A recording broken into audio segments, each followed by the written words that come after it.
Hier soir, un système d'audio-description était proposé pendant toute la rencontre. Objectif, permettre à des personnes déficientes visuelles de vivre le match en tribune et de goûter à l'ambiance du stade. Et pour certaines, c'était la première fois de leur vie. Reportage de Johan Rodier et Olivier Bouillon. Alors là, le goal s'est amusé à dribbler l'attaquant Avrel. Hein. C'est pour ça qu'il y a eu un petit hurrah du public. Là. Pendant 90 minutes, leurs voix vont être leurs yeux.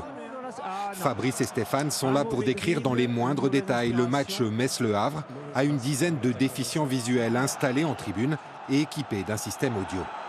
Grossière faute du Havre, là, je dirais. C'est pour ça que le public se manifeste. Décrire tout ce qui se passe sur la pelouse, mais aussi dans le reste du stade. Ces deux bénévoles de l'association Univers Joe cherchent à plonger les personnes malvoyantes ou aveugles dans l'ambiance du match.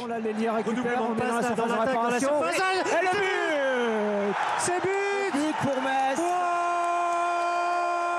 Il faut essayer d'être au plus clair possible sur la description des actions, ce qui n'est pas évident.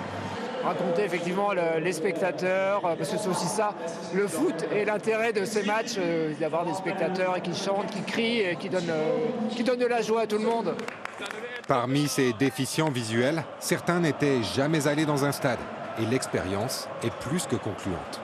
Mais la plupart du temps, j'écoutais à la radio, mais je ne venais pas au stade.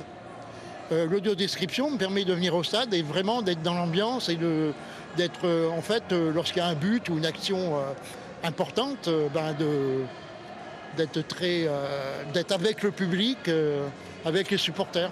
J'ai toujours dit que ça ne valait pas la peine parce que tu es au milieu des milliers de gens et ils crient et toi tu ne sais pas ce qui se passe, mais avec ce matériel-là, c'est bien. Et ouais, je pense que ça ne va pas être la dernière fois qu'on soit là pour regarder FC Metz.